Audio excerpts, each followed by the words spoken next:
Wow. Nebraska Steve is back. That was a crazy good debate. Wow. What do you think about that? What a debate. Man, I feel like I'm giving play-by-play commentary on my own. No, I think it was really he was down cool. in the third, and then in the fifth, and the last I like quarter. Joe. I like Joe, and I think that of all the MAGA people I debate, you don't always shake the hands of the MAGA people who leave the studio, but you look like you were having fun. Trying to be a little nicer. I'm still figuring out where that balance is. You look like you were having fun. I think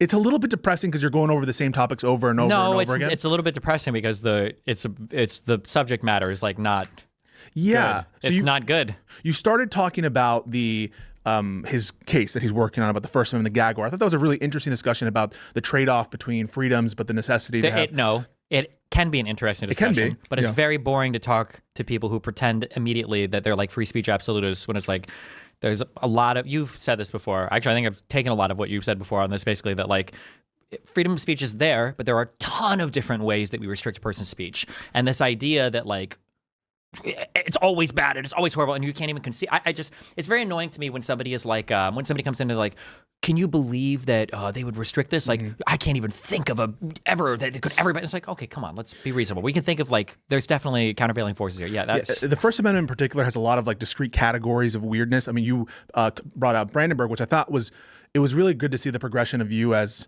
not a lawyer, but someone who has enough knowledge about a lot of these cases. Sued lawyer. Yeah. And you brought up Brandenburg, and you were able to hang with a lawyer on a lot of these doctrines. And there was a great point where you brought up something that was actually a really important issue during the oral arguments and briefing, which was, okay, assume that there's these kind of pseudo threats, but it doesn't rise to the standard of Brandenburg. Yeah. And that one of the big challenges that the D.C. Circuit Court had in that decision, I think it was in the D.C. Circuit, and maybe it's in the New York briefing as well, was situations, is it the case that the ability for a court to gag someone only rises to pre-existing well-established limits of other discrete illegal categories of speech? Or is there some additional authority of a court to basically have order and to be able to control the parties, the litigants and stuff?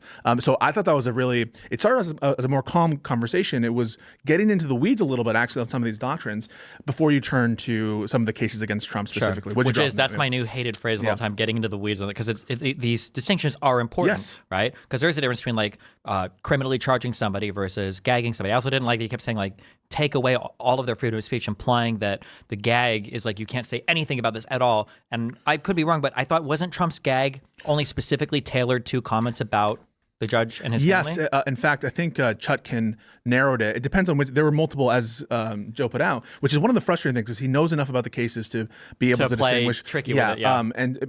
But it's also fun that way, because the worst, most dissatisfying debates, I think, with MAGA people are people who don't even know. I'm talking about the Twitter Spaces stuff here. Don't even know the names of the cases. Don't even make. And I think having someone who is able. Although it was frustrating that he brought up that thing about they would call directly to whatever, and I was like, the Twitter files didn't say that on. It's like, okay, well, but they were recording. Yeah.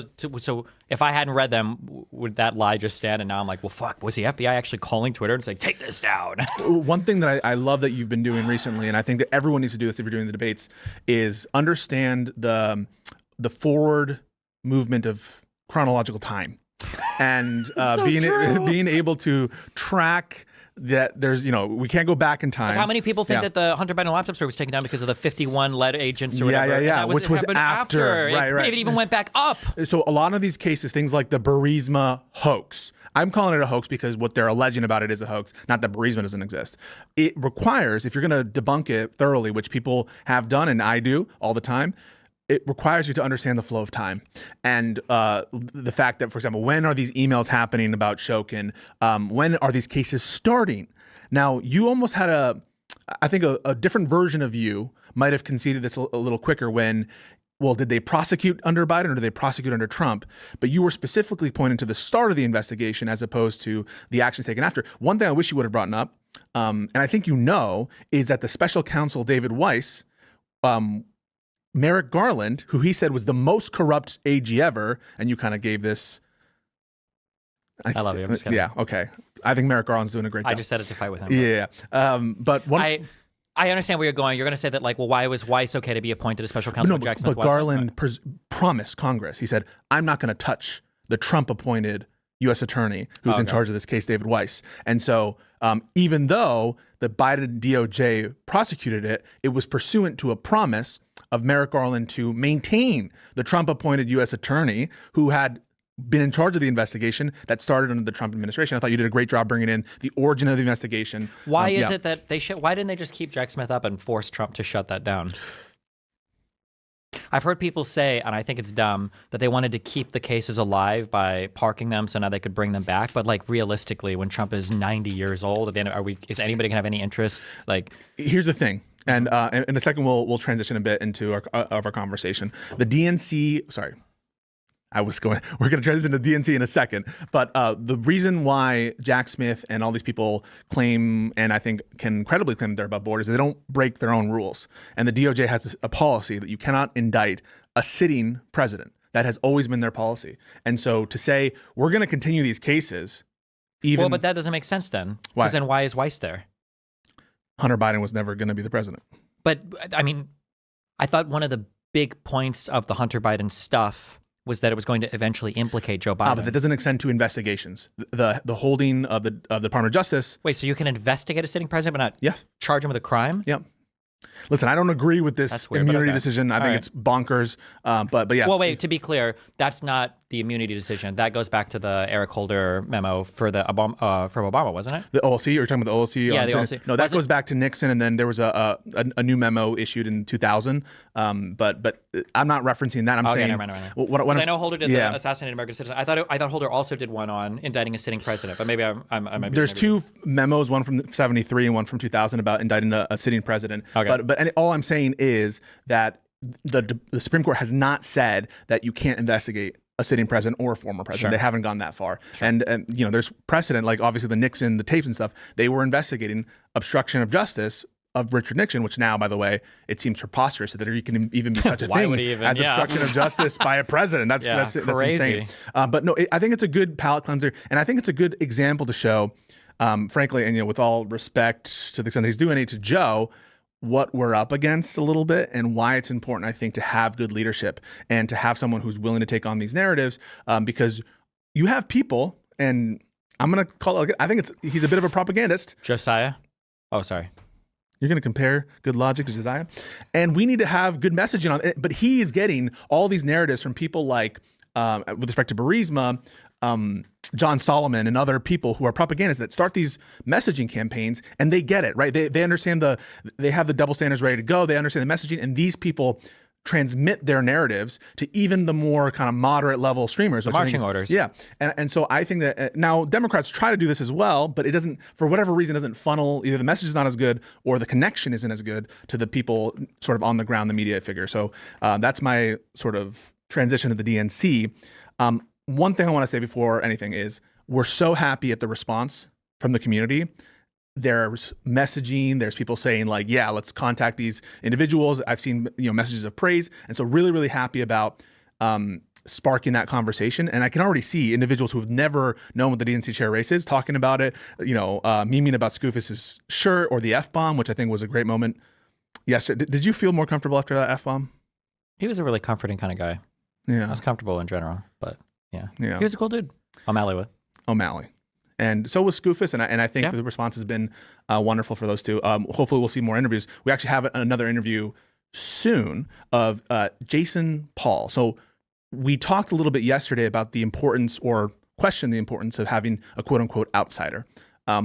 O'Malley, he's in the administration. He was in the administration. He's been in Democratic politics for years. Skoufis...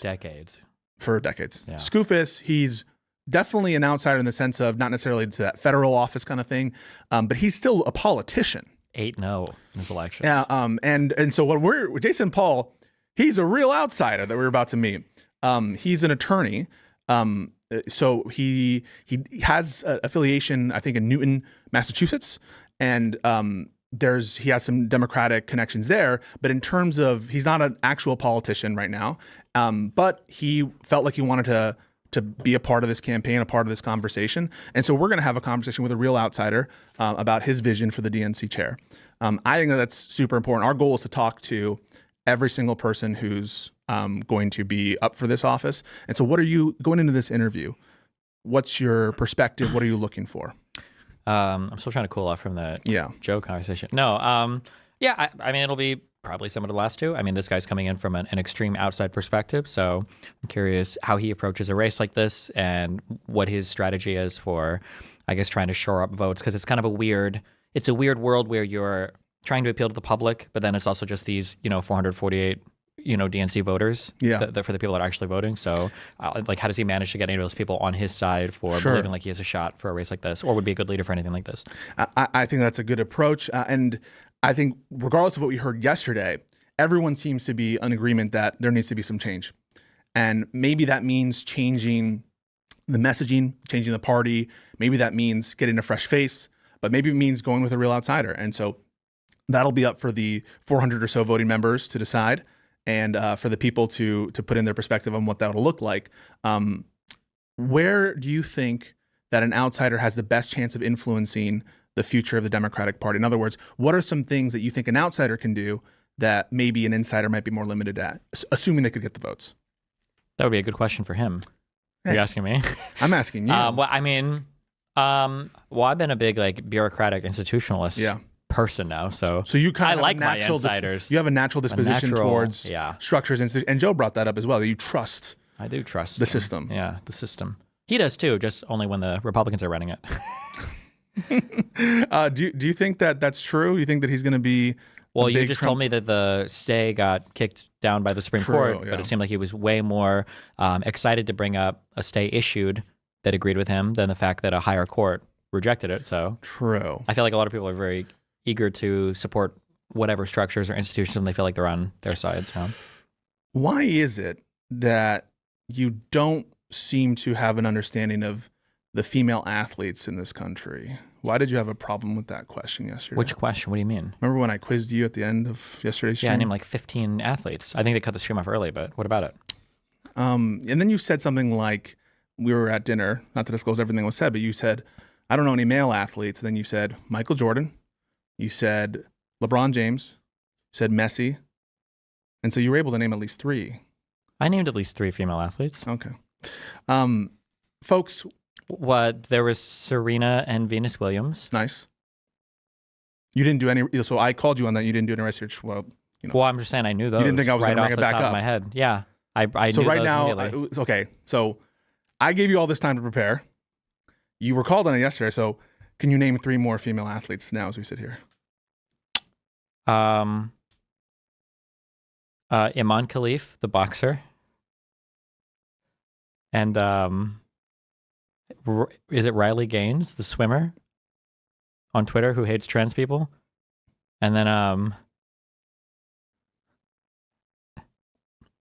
Michelle Obama plays a mean half-court ball. Okay. I've seen her play. I think she could qualify. Insiders. She's tall, too. I think she could do it if she really tried. So, folks, we're going to transition to that conversation with Jason Paul. I want you guys all to listen to what he has to say. I want you to, again, stay engaged.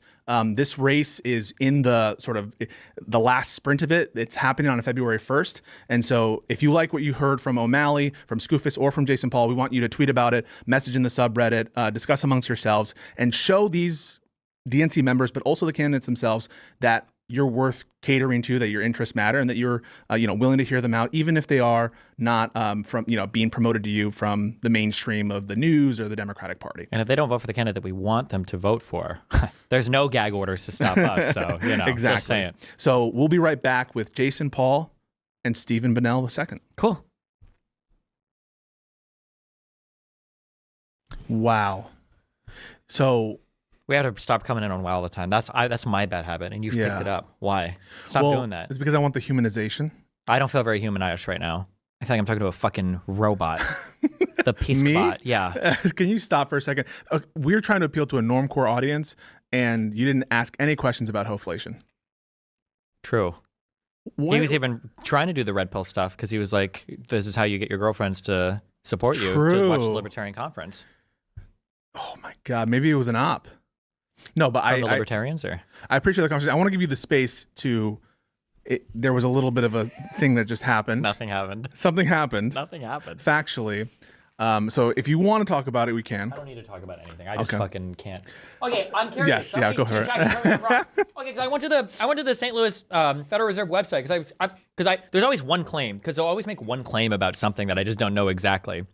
Okay, and maybe there was no 3% change in GDP under Obama. And I go and I look this up. How close are my cameras zooming in on this? Where can they see this? Is this seeable? A little bit, yeah. Where is this huge fucking growth under Donald Trump, who did tax cuts and deficit spent so fucking hard? Where is it? Was there 3% growth? Am I looking at the wrong chart?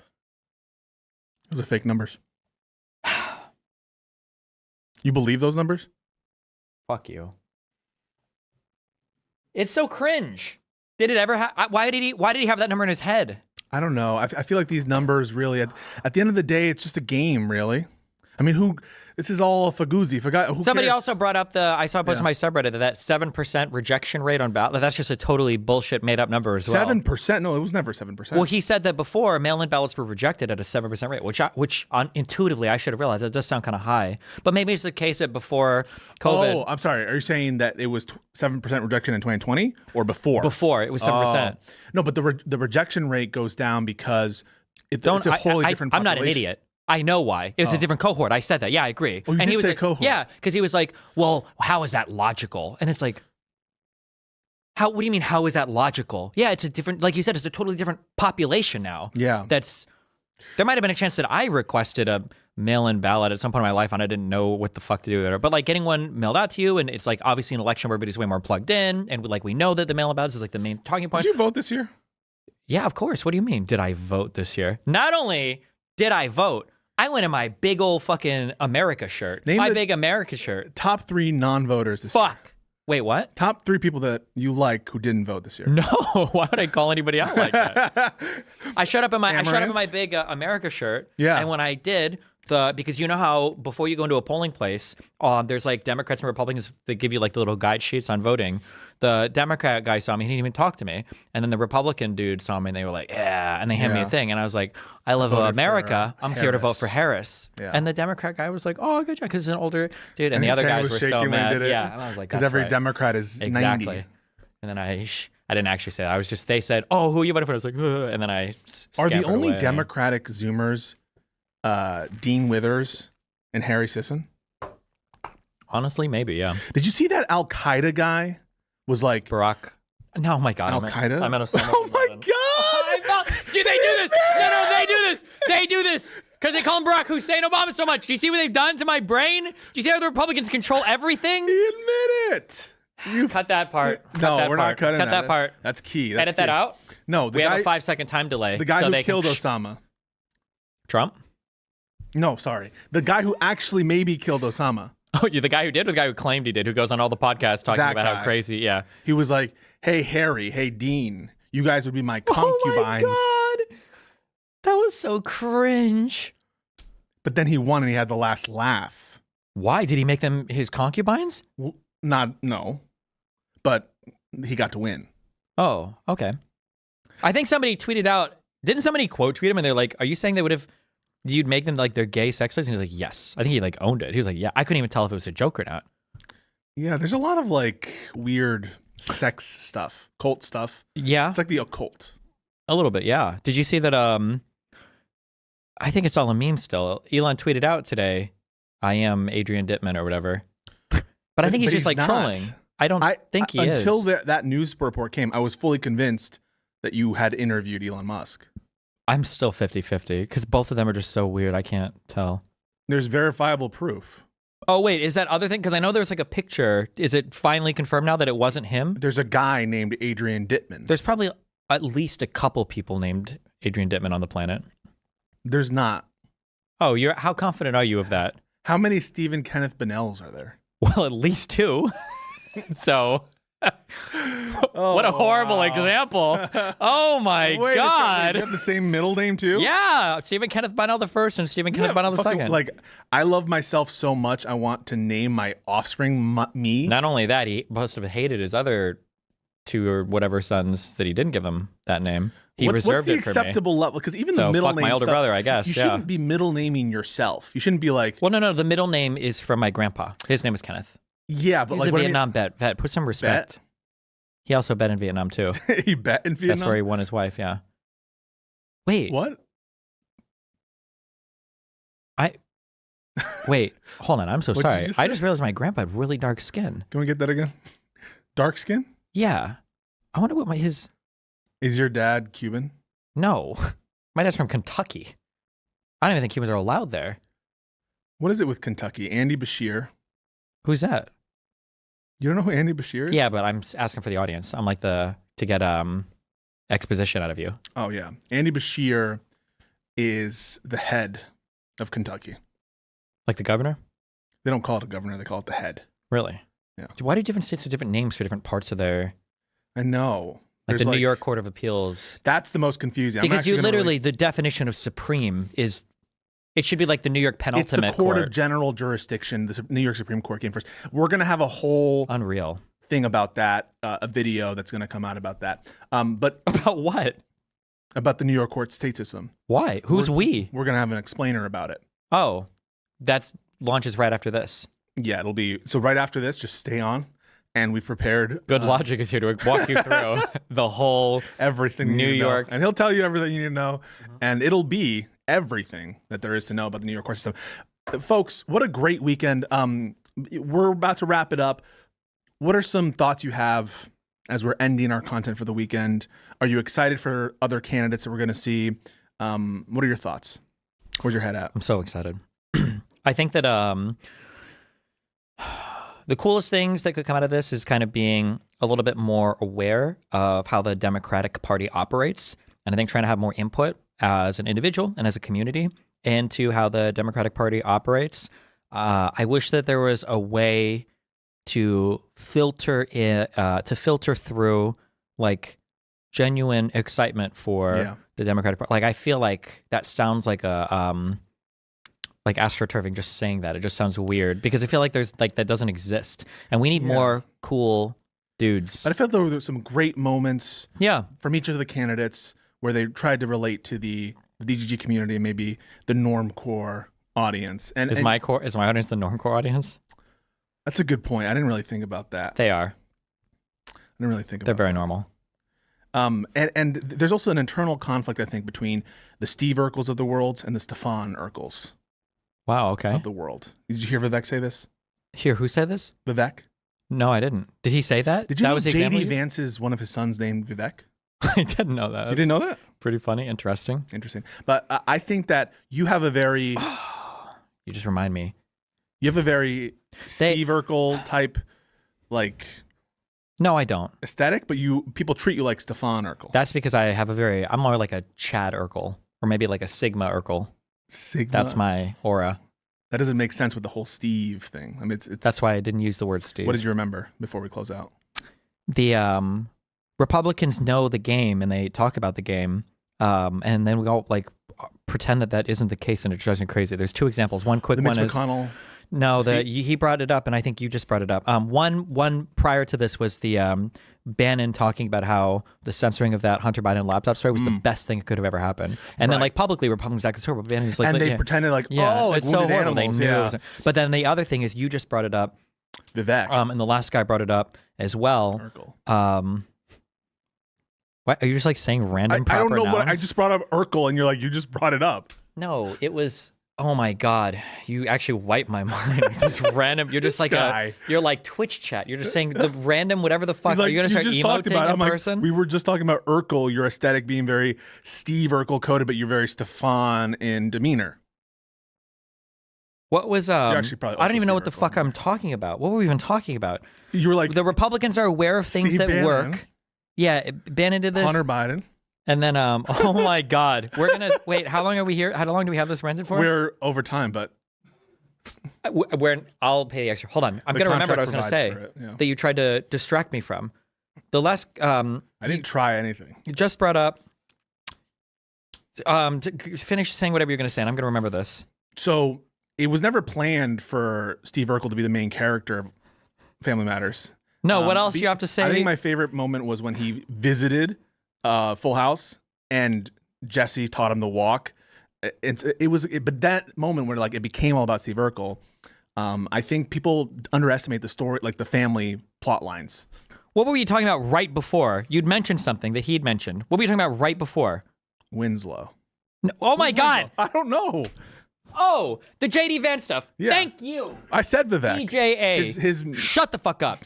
It had to do with the Obama made this crucial error of the they cling to their guns and their religion or whatever. That wasn't necessarily a crucial error.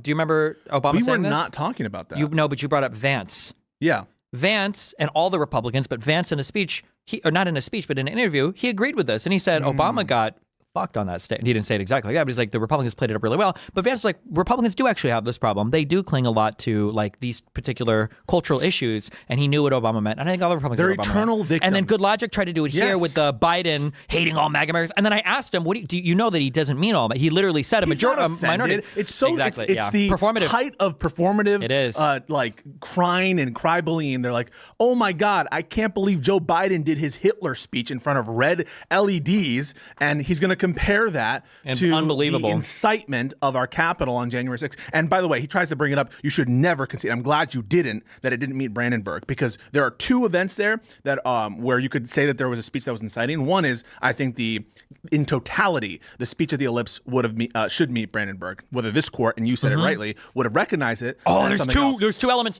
What? What do you mean? 1 and 2 to pass Brandenburg, right? There's 4, but 4. Oh, but you can name. well, your the two that I was aware of, because one of them gets. One is it has to be imminent. Wait, you're actually really smart, because people disagree about Brandenburg, and because it's not 100% clear, like 1, 2, 3, 4. Sure. And so people will have different conceptions of it. But Okay, you're smart. so one is it has to be imminent, right? It can't be something imminent lawless action. Yeah.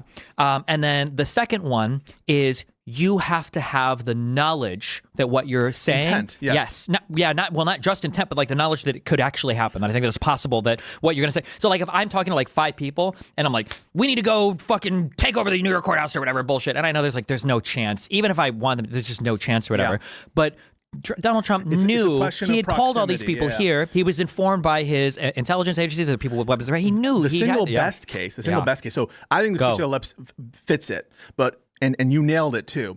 When they're actually attacking, right? So they're actually crossed the threshold, and they're in the Congress, and Trump knows they're in the Congress, and Trump is aware that they're attacking police officers, and he's aware that they're hunting for Mike Pence because he's been told about all this. Then he sends out his tweet, Mike Pence didn't have the courage to do what was And necessary. At that time, you have imminence. Of course, it's happening. He knows about it. Intent, of course, anyone reading that statement knows it's encouragement. It's being in favor of the motives of the crowd there. Especially when people are asking him to intervene in the other 100%. direction. In Yeah. terms of proximity, it's not even a question unless you're going to do something stupid like no statement made on an internet platform can ever be incitement, which I think he would probably actually argue for in court because this guy's And shameless. I've changed my mind on this in opposition from you. And initially, I agree with you. They should have brought charges of incitement or whatever. I think it's good they didn't because federal Bad court case. precedent, yeah. No, because it'll go to the Supreme Court and they'll say we don't want to touch this. Fuck them, and they would have just. Well, that's the argument that I was giving you about the defamation case, the ABC one, where you could, I think, make a genuine argument that we don't want any good case to go to the Supreme Court where there could be some important precedent because they're just going to fuck around and find out. Sure. I feel Whether like it's a bit that's- different there just because it's like a civil matter. So I feel like the stakes aren't as high. Although, I don't mean, think that would be that is a big deal. The standard for defamation is... Although, I'm going to be honest, as a victim of a lot of defamation myself, I'm kind of, maybe I am okay with Trump saying we need to open up the libel and defamation stuff. There's a couple streamers, a couple people out there that I want to See, take you to do court. this, and I don't But like you know that what? you do this. Oh, Because, look at him. Because now, what you do now is... Mario over what- here is about to... And I'm going to call you out on it because... Oh, call me out. I am Go going to ahead. call you out on Good. it, Mario. Why are you trying to steal... No, go ahead. Scoofus Go ahead. All right. So what I'm going to call you out on for is you do this little thing where you pretend that you're above it all, that you don't care about your self-interest and your capital interest, but you do. And you're conveniently okay with opening up the libel laws because you personally are affected. Just because, like, you're conveniently okay with certain actions being taken against people who do certain internet-based activities, but not healthcare, widespread situations. And so I think that it's very convenient and interesting that when it's in your personal financial benefit, you'll take and stake out these positions like your free speech rights should be smaller because it'll help me pursue my libel law. You know what I have cases. to say to that? What's that? I'm going to quote a great man. Joe Biden, I'm gonna say welcome to America. Cut us. Boom. No. Wait. Do not cut us just yet. I want to again thank every single person who's been involved. This has been a huge team effort. Shout out to Steve and shout out to Tyne, shout out to the studio, shout out to everyone. A shout out again to executive producer Joanna, who's done a wonderful job reaching out to candidates, scheduling everything. And so yeah, just everyone, team effort, wonderful job. And DGG, call to action. Stay involved in this race. We're going to have more interviews, and stay tuned for more news about like what's coming down the line. We'll have more influencers, comedians coming, and a lot of interaction with people like in the New York scene. And so just stay tuned, and hope you enjoyed the content. That's going to be a wrap on the weekend, and thanks again for watching. Cool. Thanks for having me. Am I allowed to say that too? Yeah. Yeah, I really appreciate it. I think Pisco, Joanna, everybody else working behind the scenes on this, through all of this together within like 3 weeks, 2 weeks. Like this is on a very ultra super tight timeline. Like all of this was done without any of my like basically having to do any of this at all. You had this like sign made in record fucking time. Cute studio that you were able to find, put together, all the invoicing, the billing, all the stuff behind the scenes, having the scheduled time set out, like cool candidates. Like there's a very real chance that we're gonna talk to whoever the future DNC seat is. And yeah, I'm super happy, and thank you so much for all this. And yeah. Later, guys. Cool. See you later. Bye.